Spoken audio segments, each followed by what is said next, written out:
Gálatas, capítulo 4. Nossa leitura será do verso 8 ao verso 11. Gálatas, capítulo 4, de 8 a 11.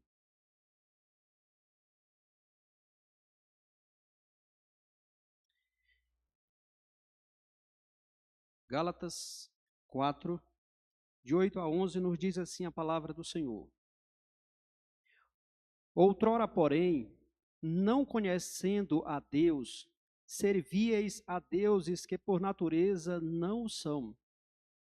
Mas agora que conheceis a Deus, ou antes, sendo conhecidos por Deus, como estáis voltando outra vez aos rudimentos fracos e pobres, aos quais de novo quereis ainda escravizar-vos? Guardais dias e meses e tempos e anos, receio de vós, tenha eu trabalhado em vão para convosco. Amém. Que Deus aplique a sua palavra ao nosso coração. Meus irmãos e irmãs, acredito que todos aqui estejam bem familiarizados com a história do Êxodo, como Deus, com seu braço forte, como diz a Bíblia, mão forte, braço estendido, tirou o povo do Egito, os hebreus, abrindo o mar vermelho e conduzindo aquele povo pela terra, a terra, na verdade, do deserto, levando esse povo para a terra prometida.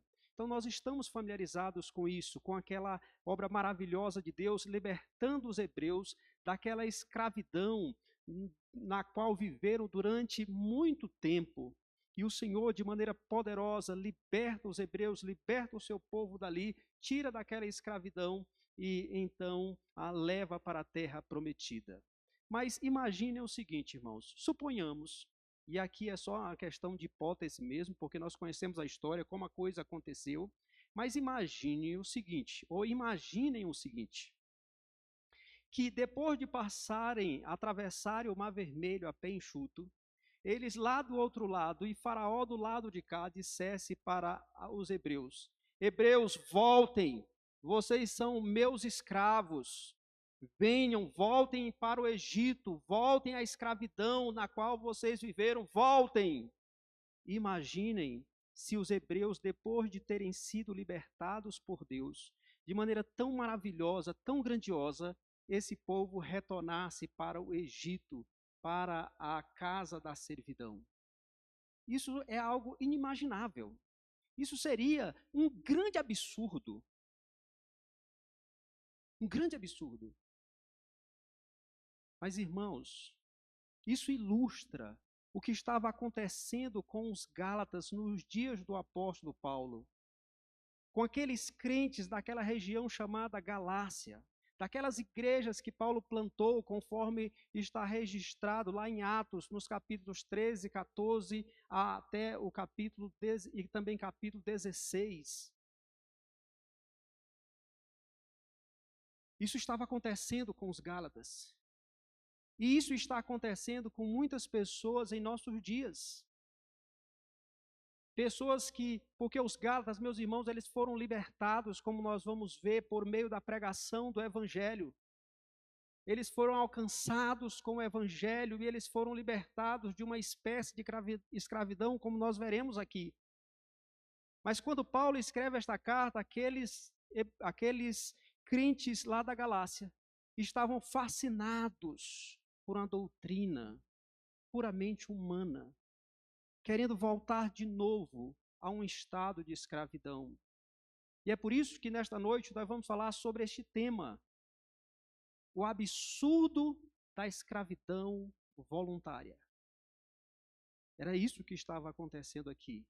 E é isso que eu quero examinar com vocês, olhando para esse texto e destacando aqui, meus irmãos, 3 momentos na história desse povo, ou na vida desse povo, dos Gálatas, destacando 3 situações específicas. E isso acontece, meus irmãos, se vocês observarem os versículos anteriores nesta carta, o apóstolo Paulo, ele tinha falado logo aqui no início do capítulo 4, a respeito da vinda do Filho de Deus, como eterno Filho de Deus, na plenitude do tempo, ele se fez homem, ele se encarnou, e ele fez isso com um propósito de que pecadores como nós nos tornássemos filhos de Deus, fôssemos adotados por Deus. Como nós estudamos há alguns dias, que o eterno Filho de Deus se fez filho do homem, para que pecadores como nós, filhos de pecadores, se tornassem filhos de Deus. E o apóstolo Paulo fala aí do versículo 4 ao verso 6, como o Senhor Jesus Cristo veio, e esses Gálatas já não eram mais escravos, mas agora filhos de Deus, herdeiros de Deus. Mas tendo dito isso e mostrado essa verdade maravilhosa, Paulo agora vai os confrontar. E nós podemos perceber que nesse confronto, ou nessa exortação, o apóstolo Paulo destaca 3 momentos, ou podemos destacar daqui 3 momentos da vida desses crentes ali. E é exatamente isso que nós vamos olhar, esses 3 momentos, ou essas 3 situações. A primeira delas, quando os Gálatas, a situação dos Gálatas, quando eles não conheciam o Evangelho, ou sem o Evangelho, ou antes do Evangelho. Verso 8 diz: outrora, porém, não conhecendo a Deus, servíeis a deuses que, por natureza, não o são. Então, vejo, outrora, ou seja, no outro momento, e a palavra porém aqui, ela estabelece exatamente o contraste entre a situação com o Evangelho e a situação antes do Evangelho. Antes desse povo conhecer o Evangelho, eles viviam de uma determinada maneira. Antes, nós vamos ver como eles viviam. Depois de conhecer o Evangelho, com o Evangelho, eles eram filhos de Deus. Por isso essa palavra, porém, porque no versículo 6 e 7, ele mostra aqui o privilégio dos Gálatas de terem sido alcançados pelo Evangelho, de se tornarem membros da família de Deus, herdeiros de Deus. E ele diz, outrora, porém, ou seja, antes do Evangelho chegar a vocês, ele diz, quando vocês não conheciam a Deus, vocês serviam a deuses que por natureza não o são. E eu quero chamar a atenção de vocês para essa palavra servieis. Porque essa palavra aqui, meus irmãos, a ideia dela é servir como escravo. Inclusive, no grego, isso na língua original, no grego, a ideia não é simplesmente servir, mas é servir como escravo. E, inclusive, a mesma palavra é traduzida no verso 9, finalzinho do versículo 9, que diz assim, escravizavos. É a mesma palavra grega traduzida por servieis. E o que ele está dizendo é que os Gálatas, antes de conhecerem o Evangelho, eles serviam a falsos deuses como escravos. Eles eram escravizados por aquelas crenças em falsos deuses. E isso fica muito bem ilustrado, meus irmãos, quando nós olhamos para Atos capítulo 14. Se vocês lerem Atos capítulo 14, vocês vão ver ali um episódio que aconteceu quando Paulo e Barnabé foram até aquela cidade da Galácia, especificamente a cidade de Listra. Eles chegaram lá, isso está em Atos 14. Eles chegaram lá e tinha um homem paralítico de nascença. E Paulo curou esse homem, usado pelo Espírito Santo, porque o poder não era de Paulo, era de Deus, do Espírito Santo. E aquele homem que era aleijado de nascença ficou perfeito. Paulo disse, levanta, coloca-se sobre os seus pés. E imediatamente ele se levantou e aquele homem que nunca tinha caminhado se colocou de pé e passou a andar. Porque Deus é o Deus do impossível. Aquilo que é impossível aos homens é possível para Deus. E aquele homem ficou de pé e começou a andar normalmente. E quando as multidões viram isso, as multidões pensaram o quê? Pensaram exatamente que Paulo e Barnabé eram deuses, que estavam ali em forma de homens. E aí chamaram a Paulo de Júpiter. Isso porque entre os romanos, Júpiter correspondia a Zeus, lá do panteão grego. E chamaram o Barnabé de Mercúrio, que é o mesmo que lá no grego, entre os gregos, eles creem em Hermes. E eles disseram, os deuses estão aqui entre nós. Essas pessoas não são seres humanos, são deuses em forma humana.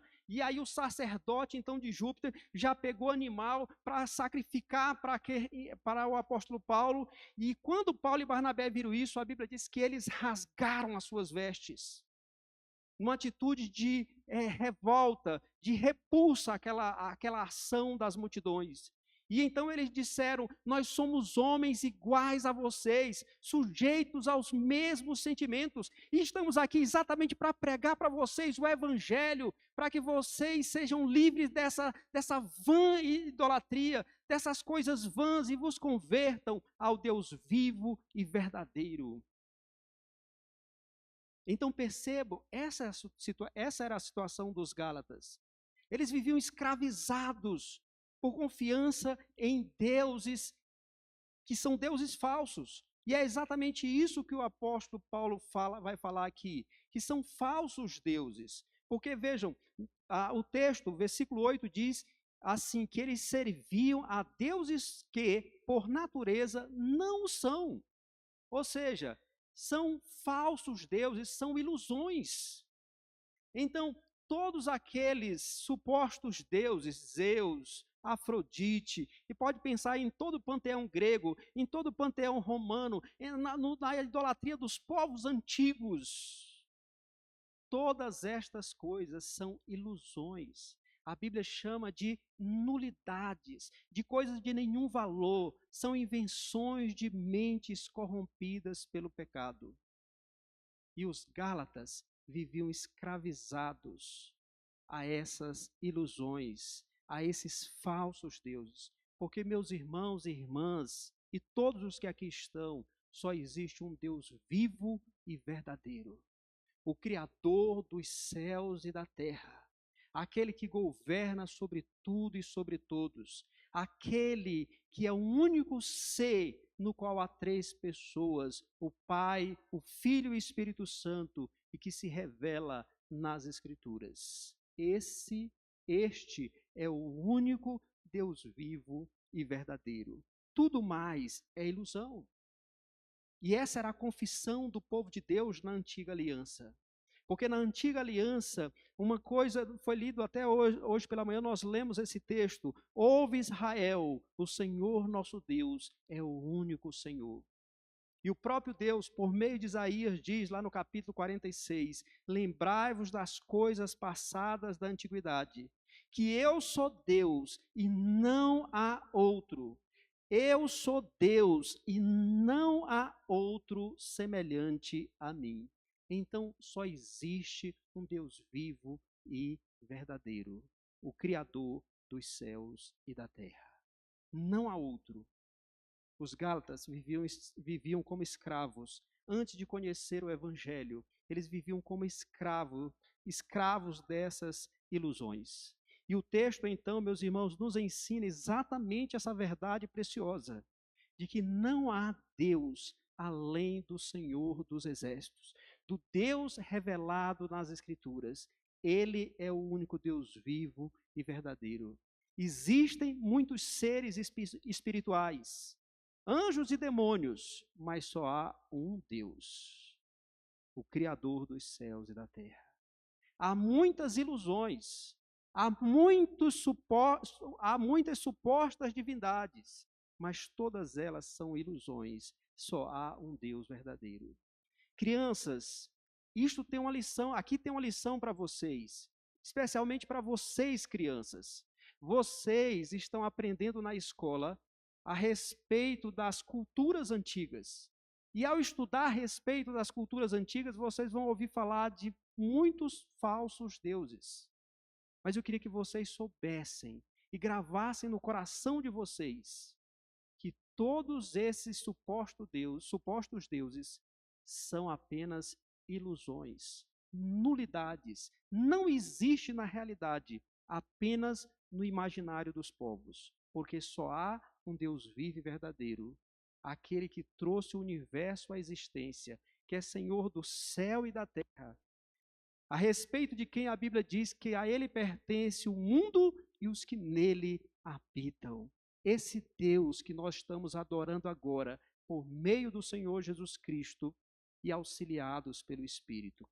Esse é o único Deus vivo e verdadeiro. E uma segunda lição aqui desse texto, irmãos, é que viver na idolatria é viver sendo escravo de ilusões. Era assim que os Gálatas viviam antes do Evangelho. Eles adoravam, como o texto lá de Atos diz, eles adoravam a Mercúrio, eles adoravam a Júpiter e eles adoravam vários outros supostos deuses, adorando ilusões, servindo e vivendo em função de ilusões. Assim é a idolatria. É viver em função de ilusões, daquilo que não é Deus. Daquilo que não é Deus. E essa não era só a situação dos Gálatas, meus irmãos e irmãs. Essa era a nossa situação quando nós não éramos crentes em Cristo Jesus, quando nós ainda não tínhamos sido alcançados pelo Evangelho, nós éramos idólatras. Talvez você diga, pastor, mas eu nunca fui devoto de santo A, B ou C. Eu nunca fui devoto de uma suposta divindade. Nós devemos entender, meus irmãos e irmãs, que o ser humano, ele é essencialmente religioso. Nós sempre estamos adorando, nós sempre estamos vivendo em função de algo. Ou nós estamos vivendo em função do Deus verdadeiro e servindo ao Deus verdadeiro, ou servindo a qualquer coisa na criação, que pode ser o dinheiro, pode ser o trabalho, pode ser a nós mesmos. Nós éramos idólatras. Nós vivíamos servindo e sendo escravos de falsos deuses. E se você que está aqui nesta noite, se você não é um crente em Cristo Jesus, se você não crê em Jesus como Senhor e Salvador da sua vida, essa é a sua situação. E só há um que pode libertar você. Só há um libertador, que é o Senhor Jesus Cristo. Porque ele veio exatamente para salvar, para libertar, para nos reconciliar com Deus, para livrar-nos da idolatria, da escravidão aos falsos deuses, para adorar o único Deus vivo e verdadeiro.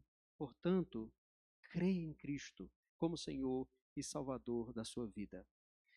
Passemos a considerar, irmãos, a segunda situação aqui na vida dos Gálatas. Primeiramente, o tempo em que eles não eram crentes em Cristo Jesus, que eles não tinham sido alcançados pelo Evangelho.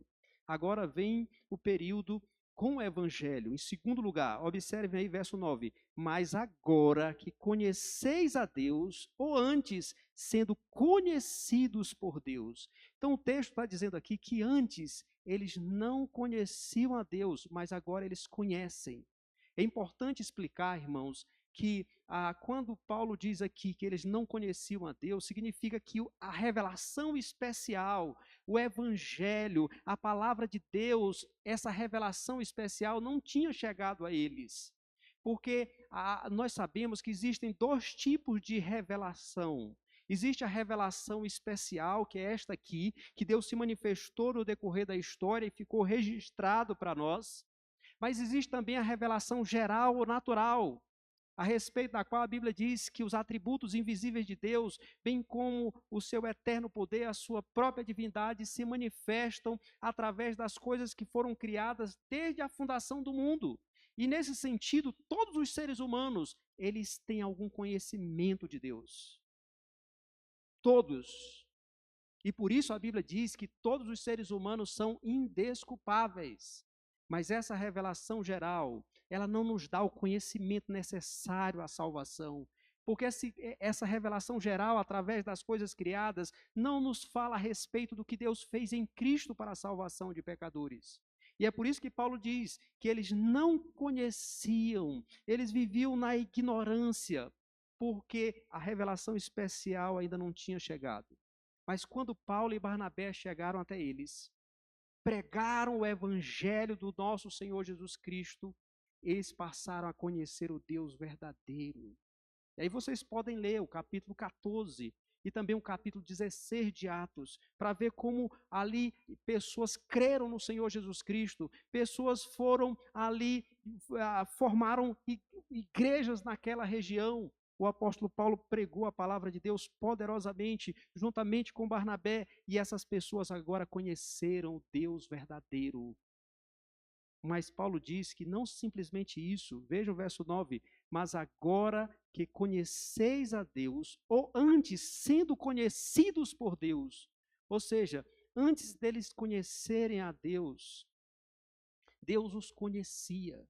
E essa palavra de Deus conhecer essas pessoas não significa simplesmente saber quem é, porque Deus é onisciente, Ele conhece a todas as pessoas, Ele conhece tudo, não há nada que escape ao conhecimento de Deus.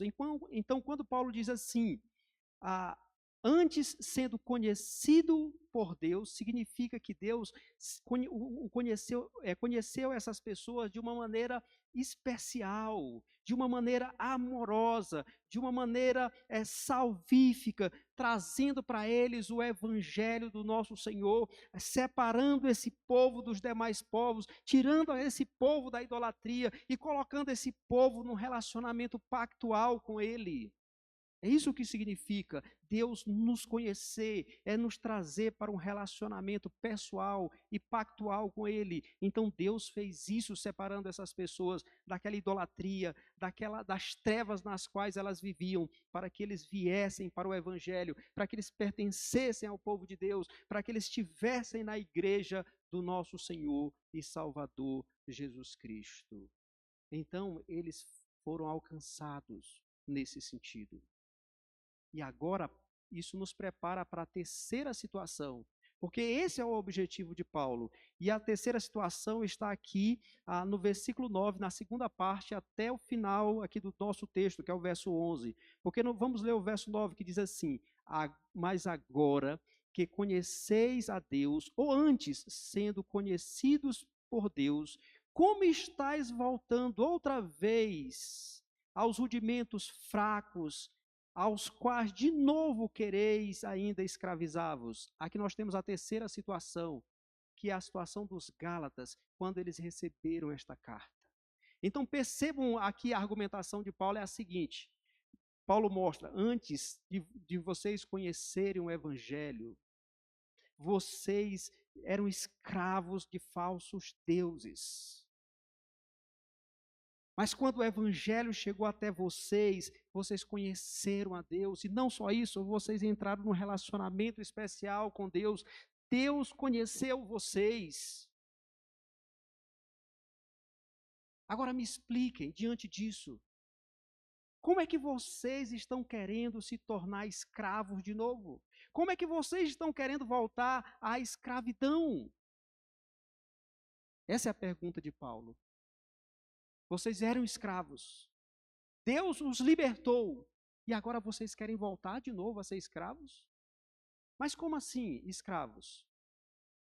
Para quem está acompanhando a exposição da carta aos Gálatas, deve lembrar que os Gálatas eles estavam sendo perturbados por falsos mestres, que eram judeus, que diziam o seguinte, para que a pessoa seja salva, ela precisa não só crer em Cristo, ela precisa obedecer à lei de Moisés, aquelas leis cerimoniais, ela precisa ser circuncidada, ela precisa guardar as festas, o calendário religioso dos judeus, ela precisa se tornar como um judeu para que ela possa ser salvo. Não basta crer em Cristo, é preciso observar a lei cerimonial. É por isso que Paulo diz no verso 10, guardar dias e meses e tempos e anos. Ou seja, eles estão querendo de novo se sujeitar a regras que são puramente humanas. Porque, como eu expliquei hoje pela manhã, meus irmãos, existiam coisas no Antigo Testamento que lá eram obrigatórias, foi o próprio Deus que instituiu. Como, por exemplo, os sacrifícios de animais, a circuncisão, as festas anuais que os israelitas deviam comparecer em Jerusalém, eram obrigatórias. Todo verdadeiro servo de Deus tinha que obedecer essas regras. Mas todas essas regras apontavam para o Messias que havia de vir, para o Salvador bendito, para o Salvador prometido. Então, quando Cristo veio, realizou a sua obra, morreu na cruz do Calvário, todas aquelas leis perderam a sua validade. Não eram mais necessárias. Como é que se vai oferecer sacrifícios? Se o verdadeiro sacrifício já foi realizado na cruz, o único sacrifício que aperfeiçoou o povo de Deus para sempre, oferecer sacrifícios agora é uma afronta à obra perfeita e suficiente de Cristo. Como é que vai realizar a circuncisão na qual há derramamento de sangue, se o verdadeiro sangue que nos purifica de todos os nossos pecados foram ali na cruz, foi ali na cruz derramado para nos lavar dos nossos pecados? Como obedecer aquelas festas de Israel que apontavam para o Senhor Jesus Cristo? Ele já veio, ele já realizou a sua obra. Mas o que esses falsos mestres estavam dizendo? Se vocês querem ser salvos, vocês precisam não só crer em Cristo, vocês precisam ser circuncidados, vocês precisam obedecer todas essas leis cerimoniais, vocês precisam ter a festa, dos tabernáculos, a festa da Páscoa, a festa de Pentecostes, vocês têm que cumprir essas festas, todos os ritos. Só que agora, na nova aliança, elas se tornaram puramente regras humanas. Vejam comigo, nós vamos examinar esse texto, mas observem comigo, capítulo 5, verso 2, que diz assim: eu, Paulo, vos digo que, se vos deixardes circuncidar, Cristo de nada vos aproveitará. De novo testifico a todo homem que, se deixar circuncidar, que está obrigado a guardar toda a lei de Cristo desligastes, vós que procurais justificar-vos na lei, da graça decaístes. Então, observe que ele está mostrando, vejam, é muito interessante isso, porque no Antigo Testamento, se você ler, se eu não estiver enganado, Êxodo capítulo 4, Deus quis matar Moisés, um anjo ia matar Moisés, porque ele não circuncidou o seu filho. Paulo está dizendo agora aqui, que se ele se circuncidasse, eles estavam separados de Cristo. Lá no Antigo Testamento era obrigatório. Mas uma vez que Cristo veio, cumpriu tudo isso, agora não se deve realizar mais essas coisas. É pecado. Mas os Gálatas estão o quê? Se sujeitando a esses falsos mestres. Eles estão se submetendo a esses falsos mestres. E Paulo então teme profundamente. Veja o que diz o versículo 11. Receio de vós, tenha eu trabalhado em vão.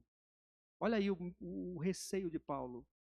Eu estou receoso, meus irmãos, que todo aquele trabalho que eu tive, todo aquele sofrimento, porque Paulo trabalhou duramente. Lá ele foi apedrejado e dado como morto e lançado fora da cidade para pregar o evangelho para aquele povo. E de repente agora esse povo, ao que parece, estava querendo abandonar o verdadeiro evangelho por uma doutrina falsa de salvação pelas obras. Isso seria a prova de que aquele povo nunca tinha crido verdadeiramente em Cristo, de que aquele povo nunca tinha de fato abraçado o verdadeiro evangelho. E por isso Paulo diz: receio de vós, tenha eu trabalhado em vão para convosco.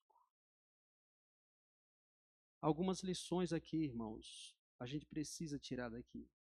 Algumas lições. A primeira, sujeitar-se à regra humana, meus irmãos, em detrimento da palavra de Deus, é uma forma de escravidão semelhante à da idolatria. Ouçam isso com atenção. Se sujeitar a regras humanas, em termos religiosos, em detrimento da palavra de Deus, é escravidão igual à adoração ou à escravidão a deuses falsos. Veja a comparação que Paulo faz. No versículo 8, ele diz que eles estão servindo como escravos aos falsos deuses. E no versículo 9 ele diz: falando a respeito dessa questão deles quererem submeter essas regras que agora eram puramente regras humanas. Ele está dizendo, vocês querem se escravizar de novo? Novamente vocês querem se tornar escravos? Então percebam a comparação. Se sujeitar a regras humanas em termos religiosos é uma escravidão, tal como servir a falsos deuses. É isso que nós temos aqui. E atualmente, meus irmãos, muitos líderes religiosos de grupos chamados evangélicos, e considerados evangélicos em nosso país, estão mantendo pessoas cativas e na ignorância. Por exemplo, conheço um grupo que eles proíbem o crente ler a Bíblia em casa. Proíbem. Enquanto nós incentivamos, exortamos os crentes no sentido de que leiam a palavra de Deus, meditem nas Escrituras, apliquem as Escrituras, eles proíbem. Eles dizem que só eles, líderes, podem ensinar a palavra de Deus para os seus membros. E muitas pessoas estão cativas, estão vivendo nessa escravidão. Eu conheço uma senhora que diz que passou 20 e poucos anos e que agora descobriu a verdade, saiu dessa igreja e viu quanto essa igreja é uma igreja falsa, que mantém as pessoas na escravidão. Um casal que foi para uma igreja que eu pastoreava, outra igreja que eu pastoreava, eles disseram para nós, vinham de uma igreja aí, uma neopentecostal, e eles falaram que, por exemplo, os líderes lá estabeleceram que eles teriam que passar tanto tempo, não sei se 2 meses, 40 dias, sem comer carne.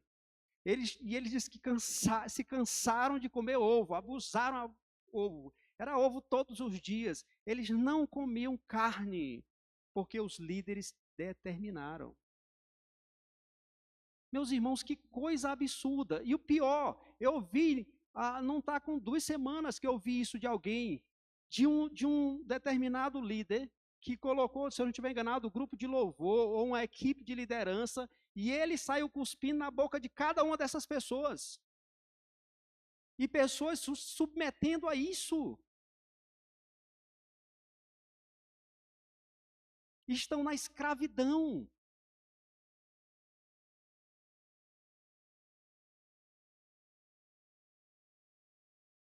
Que coisa terrível, irmãos. Estão na escravidão.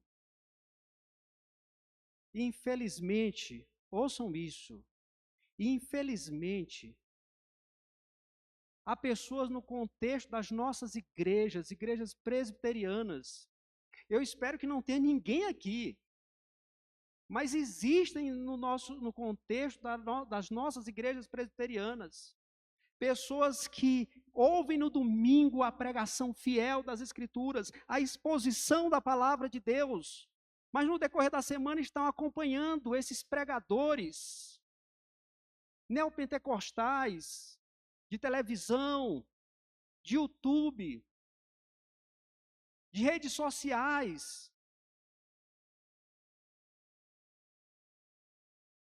que pregam heresias. E muitas vezes crentes do nosso contexto estão influenciados pela teologia da prosperidade, que não aceita sofrimento, pela teologia da prosperidade, que prega a mentira, que todo crente tem que ser próspero materialmente. E estão aceitando isso. Estão voluntariamente se escravizando, se colocando sob julgo de pessoas mal intencionadas. E não é de hoje, irmãos, a palavra de Deus nos diz, Paulo escrevendo a Timóteo, ele vai falar sobre essa questão. Escrevendo a Timóteo, ele vai dizer para aquele jovem pastor a respeito disso. Ele vai dizer na primeira carta, no capítulo 6, quando ele diz assim, Ele diz, a partir do versículo 3, se alguém ensina outra doutrina e não concorda com as sãs palavras de nosso Senhor Jesus Cristo e com o ensino segundo a piedade, é enfatuado, nada entende, mas tem mania por contendas, por questões e contendas de palavras, de que nascem inveja, provocação, difamações, suspeitas malignas, altercações sem fim, por homens cuja mente é pervertida e privados da verdade, supondo que a piedade é grande fonte de lucro. De fato, grande fonte de lucro é a piedade com contentamento. Então ele vai falando de homens que se aproveitam, que escravizam pessoas, que usam a fé para se enriquecerem. Não são poucos. Irmãos, e tem muitos absurdos a esse respeito. Mas eu quero lhes dizer, ouçam isso também com atenção, que o remédio, tanto para a escravidão da idolatria, quanto para a escravidão voluntária de se sujeitar a regras humanas, o remédio é um só. É o Evangelho do nosso Senhor e Salvador Jesus Cristo. Esse é o remédio. Quando os Gálatas estavam lá escravos dos falsos deuses, servindo como escravos falsos deuses, o que Paulo e Barnabé fizeram? Eles pregaram o evangelho. Lá no texto diz: nós viemos exatamente para pregar para vocês o evangelho, para que dessas coisas vãs, que é a idolatria, vocês se sirvam, se convertam ao Deus vivo e verdadeiro e o adorem. É o evangelho que liberta. Mas é o evangelho também que nos liberta dessa escravidão voluntária. Porque agora, quando os Gálatas estão fascinados por essa falsa doutrina de salvação pelas obras, o que Paulo faz? Paulo escreve esta carta. E esta carta aqui, meus irmãos, tem muito do evangelho. Paulo já mostrou, se quem está acompanhando tem visto, Paulo começa inclusive dizendo: se algum de nós, ou mesmo um anjo vindo do céu, vos pregue outro evangelho, que vá além daquele que eu vos preguei, seja maldito. E aí daí então ele vai falar a respeito desse evangelho da graça, para mostrar que nós somos salvos, não por meio das nossas obras, não é por aquilo que fazemos, não é por aquilo que deixamos de fazer, que na verdade aqueles que querem ser salvos por esse meio estão debaixo de condenação, que o único que nos salva é o Senhor Jesus Cristo. Ele sim, como o apóstolo Paulo diz aqui, ele nos resgatou da maldição da lei, fazendo-se ele próprio maldição em nosso lugar, para que nós recebêssemos a bênção de Abraão. E ele vai mostrar por A mais B que a salvação é pela graça de Deus, mediante a obra do nosso Senhor Jesus Cristo, e não através das nossas realizações. É importante entender isso, irmãos. Uma outra lição, meus queridos, que nós temos aqui, vejam, quem estava sendo enganado eram pessoas que pertenciam à igreja, que tinham sido alcançadas pelo evangelho da graça salvadora. Isso é muito importante. Agora há pouco eu falei sobre pessoas que estão no nosso contexto, no contexto das igrejas presbiterianas, ouvindo a exposição fiel das Escrituras, mas durante a semana estão ouvindo esses pregadores neopentecostais que estão pregando heresias. Cuidado, os Gálatas, eles ouviram o evangelho do apóstolo Paulo, aquele que recebeu o evangelho não por meio de homens. Por exemplo, eu aprendi o evangelho, eu fiz cursos, eu estudei, mas eu aprendi de outros homens que aprenderam de outros homens. Paulo aprendeu diretamente de Cristo. E esses Gálatas, eles tiveram o privilégio de ouvir o apóstolo Paulo, talvez o maior teólogo da história da igreja. Ele pregou a palavra de Deus para essas pessoas. Essas pessoas ouviram o evangelho, abandonaram a idolatria, se voltaram para Deus. Mas chegam, depois que o apóstolo Paulo sai de lá, chegam alguns homens dizendo: não, esse negócio de salvação só pela graça, não é assim não. Só pela fé? Não, vocês precisam crer, mas vocês precisam também obedecer à lei de Moisés, senão vocês não vão ser salvos. E lá no capítulo 3, até Paulo diz assim: insensatos, quem vos fascinou a vós outros, ante cujos olhos foi Cristo exposto como crucificado? Eles estavam fascinados por esse falso ensino. Então tenha cuidado com aqueles que vocês têm ouvido. Aqueles pregadores dos quais vocês têm ouvido pregações. Tenham cuidado. Porque eles podem ser instrumento de Satanás para afastar você dos caminhos de Deus. Tem muitas pessoas que dizem: não, aquele pregador ele diz coisas boas. Ele diz algumas coisas ruins também. Ele diz também algumas besteiras, mas eu sei exatamente como distinguir isso. Será que sabe mesmo? E se ele diz algumas coisas erradas, isso já não seria suficiente para você deixar de ouvi-lo? Então você pode ser fisgado pelo inimigo. E lhes digo, ouçam isso, uma das estratégias mais usadas e mais eficiente do diabo são as heresias, são os falsos ensinos. Foi assim que ele iludiu a Eva. Foi assim que Deus disse, e então ele vai usar a própria palavra de Deus de maneira deturpada e depois negando. Quando Paulo escreve a sua carta aos Coríntios, ele falando a respeito de falsos mestres, vocês podem ler a segunda carta, lá no capítulo 11, a partir do verso 2, ele diz assim: porque zelo por vós, com zelo de Deus, visto que vos tenho preparado para vos apresentar como virgem pura a um só esposo que é Cristo. Mas receio que, assim como a serpente enganou a Eva com a sua astúcia, assim também seja corrompida a vossa mente e se aparte da simplicidade e pureza devidas a Cristo. Olha o que Paulo está dizendo, num contexto que ele está combatendo falsos mestres. Ele está dizendo: eu zelo por vocês como um eunuco.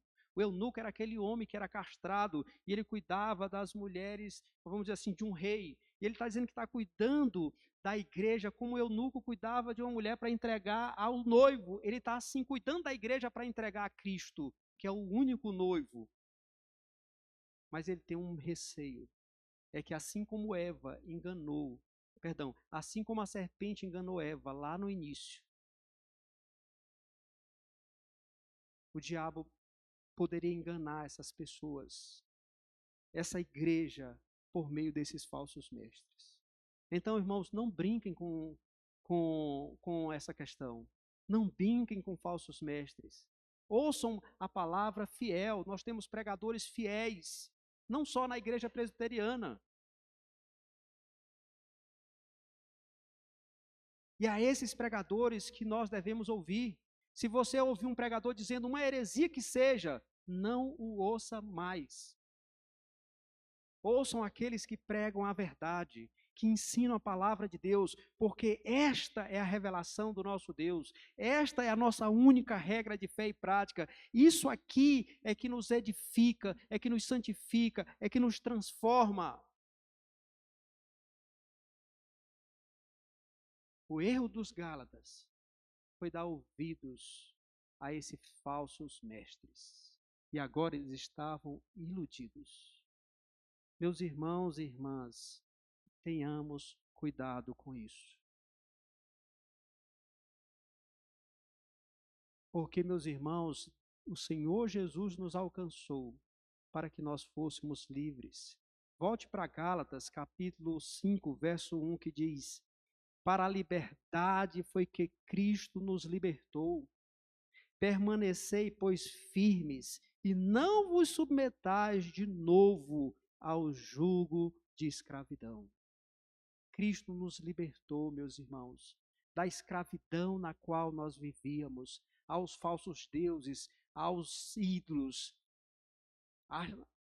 Nos libertou das trevas, nos libertou do pecado, para que nós pudéssemos servir a Deus com inteireza de coração, para que nós pudéssemos obedecer a palavra de Deus, para que nós pudéssemos viver à luz do Evangelho. Não se deixem escravizar. Se dediquem a Deus, à sua palavra e ao seu Evangelho. Amém. Vamos orar. Senhor Deus, que o Senhor tenha misericórdia de cada um de nós, porque a tua palavra, ela claramente nos diz que o diabo é sagaz e que ele muitas vezes até se transforma em anjo de luz.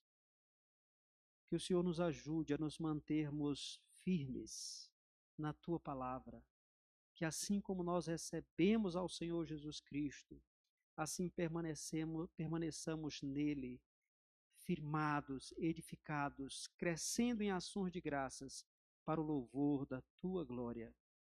Ó Senhor Deus, seja conosco, que não venhamos a nos submeter a regras puramente humanas, mas venhamos nos submeter à tua santa, infalível, inerrante palavra, que é a revelação do Senhor, que é perfeita, que é eficaz, que é a espada do Espírito para nos moldar e nos transformar, a fim de que sejamos para o louvor da tua glória.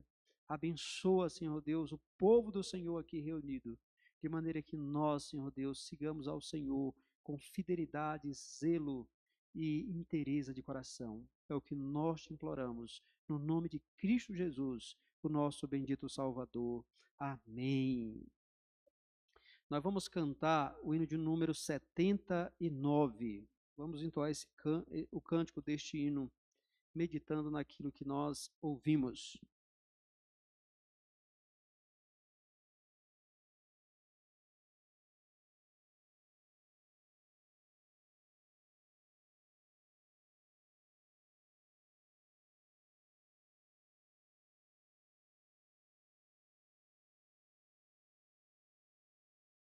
Mais uma vez eu peço, se coloquem de pé, após essa palavra maravilhosa, cantemos alegres esse hino. Glória ao Salvador.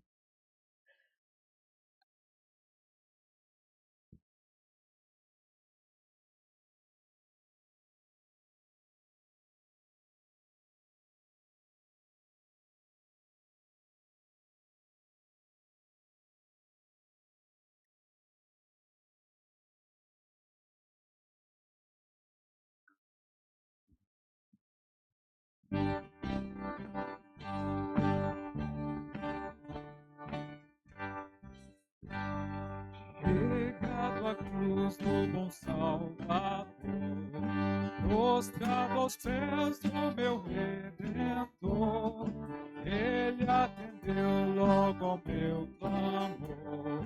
Glória ao Salvador, glória ao Salvador, glória ao Salvador. Eu sei que Cristo já me salvou. Glória ao Salvador.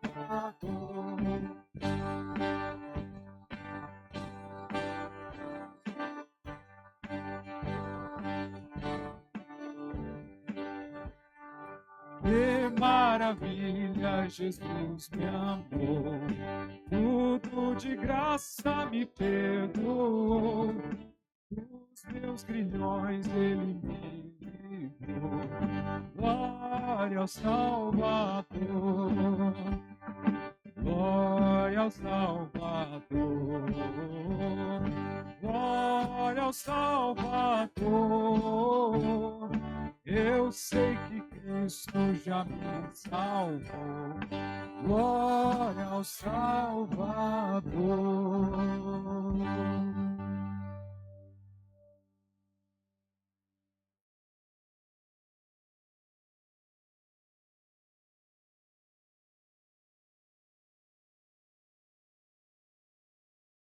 Oremos mais uma vez, depois a bênção dos apóstolos. Oremos. Altíssimo, eterno e todo-poderoso Deus, em Cristo Jesus, o teu Filho amado, o nosso sumo sacerdote para sempre. No nome dele, nós nos apresentamos diante do Senhor nesta noite. E por meio dele, Senhor Deus, apresentamos os nossos sacrifícios de louvor, como nos diz a tua palavra. Ó Deus bendito, que o Senhor seja conosco, nos sustentando continuamente com a tua destra fiel, não permitindo, ó Deus, que venhamos nos desviar nem para a direita e nem para a esquerda, mas sigamos firmes, ó Deus, a passos largos, em obediência à tua palavra, na dependência contínua do teu Espírito e confiando nos méritos eternos do teu Filho bendito Jesus Cristo, para que assim, Senhor Deus, sejamos para o louvor da tua glória, sejamos instrumentos do Senhor para o avanço do teu reino sobre a face da terra.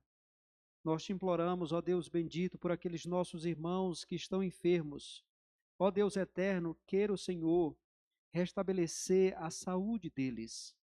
Seja com aqueles nossos irmãos que estão fracos na fé, deprimidos, abatidos, entristecidos, enfraquecidos. Fortaleça-os, ó Deus, na graça que há em Cristo Jesus, que o Senhor faça com que a atenção e o coração deles se voltem para o Evangelho do teu Filho bendito Jesus Cristo, que é o poder do Senhor para a salvação de todo aquele que nele crê. Ó Deus, seja com aqueles nossos irmãos que estão, Senhor Deus, numa situação de pecado. Conceda-lhes o arrependimento, de modo que logo, ó Deus, se voltem para o Senhor, abandonem os pecados e te sirvam com fidelidade e inteireza de coração. Seja com aqueles nossos irmãos que estão firmes na fé, que estão, Senhor Deus, fortalecidos no Senhor e na força do teu poder.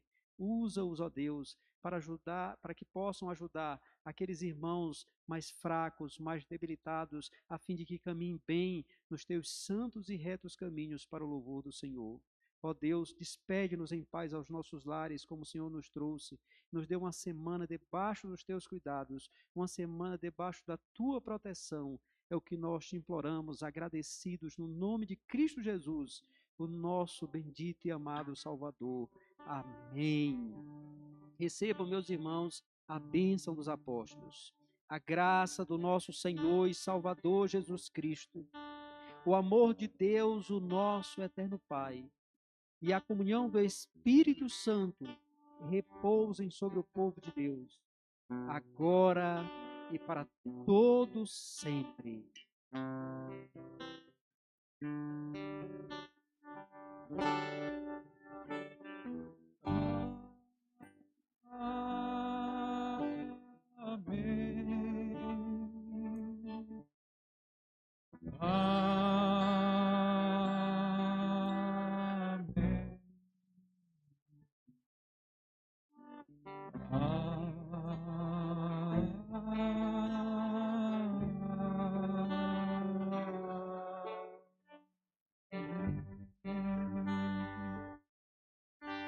Podeis assentar, irmãos. Queremos agradecer a todas as pessoas que nos visitam nesta ocasião. E para isso, quero pedir aos nossos visitantes que fiquem em pé e os irmãos que estão próximos, por favor, agradeça pessoalmente aí. Atenção, todos aqueles que estão nos visitando nesta noite.